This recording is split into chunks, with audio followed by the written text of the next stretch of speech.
remains tense.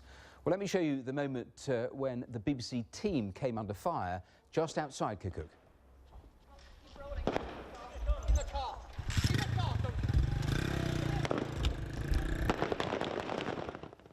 Well, our correspondent Orla Guerin and her cameraman Duncan Stone had been covering those events in that area when the gunfire started. Here's Orla explaining what happened.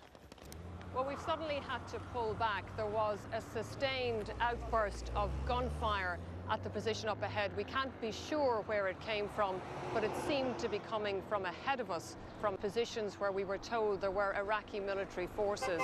And in the last few seconds, we've heard gunfire also up ahead.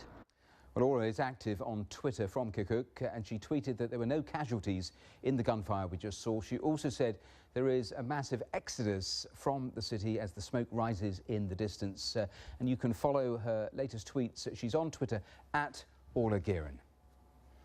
Well, just a little earlier, I was joined by John Beck, a photojournalist who was in Kerkuk just a few hours ago, and also by our World Affairs correspondent Paul Adams. Now, John described to me the scene in Kerkuk as the Iraqi forces actually moved in. It was absolute chaos, frankly. We arrived early this morning, and the Peshmarga, who had supposedly been defending the city, all seemed to have withdrawn completely. So as the Iraqi forces were advancing, the only defense were sort of a few hundred local residents armed with sort of elderly rifles, and they sort of dug themselves in makeshift defensive positions and that kind of thing. That did end up resulting in clashes between them and the advancing Iraqis, even though they were so, outmatched in terms of firepower. A number seem to have been killed, and various others wounded as well. So in terms of any resistance, it was pretty limited, was it? Yeah, I wouldn't describe there as being any meaningful resistance. Certainly Iraqi forces managed to take Kerkuk by mid-afternoon, as far as I know. They were in the center of the city.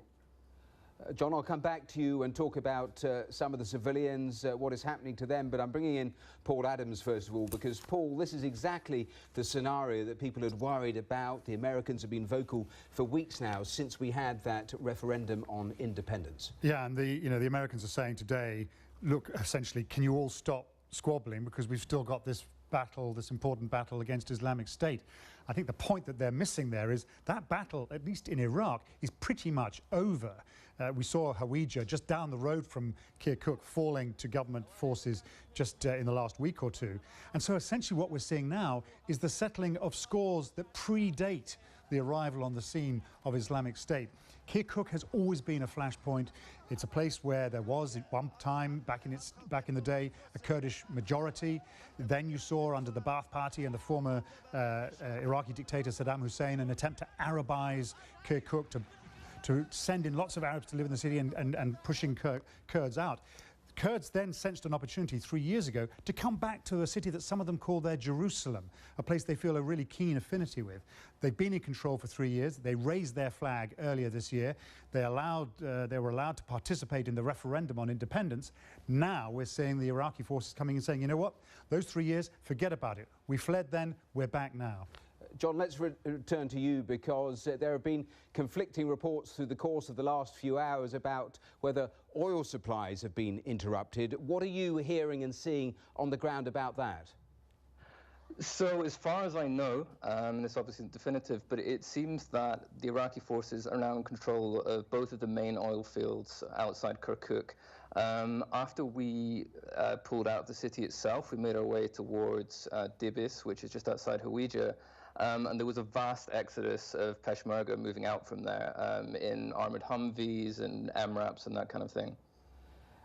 Paul, in terms of diplomatically, I mean, where does this go? Because the Kurds obviously want to talk about independence, but from Baghdad, they didn't recognise the referendum. They don't want any sort of dialogue or sequence that talks about independence. So where does this go in terms of negotiating a way out of this? It's very hard to see, and everyone, I think, has been flat-footed. I don't think the Americans saw this coming. I think some people will say that there is a This smacks of a lack of diplomatic engagement by the Trump administration, which is not exactly covering itself with glory in other diplomatic disputes. So essentially, Baghdad has been given free rein to go in and do whatever it wants. It's worth remembering that the Kurds themselves are divided, and that some of the Kurdish militias who are in control in and around Kerkuk have willingly ceded their positions to the Iraqi forces, while other Kurdish Peshmerga forces have fled, or in some cases have even offered some. Yes, there was even talk of betrayal and treason were quotes being thrown around a little earlier in the day. John, just in terms of the exodus that we've been referring to, you talked about the chaos on the ground. Just describe what civilians are doing in the middle of all of this. So when we arrived this morning, the streets are fairly empty, but by around midday, traffic trailing out on the road to Erbil was backed up well into the city. Just absolute chaos, really, from that respect. And as I said, you know, from other areas just outside the city, the Peshmerga themselves are withdrawing in fairly huge numbers as well. Just a final quick word to Paul. I mean, just how serious a situation is this? Because it's not just with the Kurdish forces and Baghdad. You've got Turkey, you've got Iran. This is hugely important strategically in that region, isn't it? The Kurdish question has the potential to ignite a much wider conflict. And as I say, as this war against IS comes to an end, not just in Iraq, but also in neighbouring Syria, there is the question of what happens with the Kurds, who have been close allies of the United States, have led the fight in many cases against Islamic State, and in the process have advanced their lines. They've encroached beyond the territories that were traditionally regarded as their autonomous areas. Kerkuk is the most sort of key example of that. Will they now willingly give back the territory which they shed blood to conquer over the past 3 years? Just a final word then with John Beck. John, I mean, the Kurdish forces earlier in the day had said that Baghdad will pay a heavy price. In terms of what you see on the ground, what is it potentially they could do that would be a heavy price in terms of the way Baghdad sees it?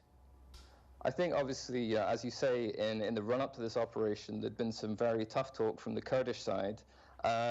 Given what I saw today, which was a complete rout, I think they're very much out of options. It's going to be negotiating table, and there's very little else I can see them doing. Well, that was John Beck and Paul Adams a little while ago. The latest line from the Pentagon saying dialogue between the Kurds and the Iraqis was the best option to diffuse tensions, and the US supports a unified Iraq. Now, still to come on today's programme.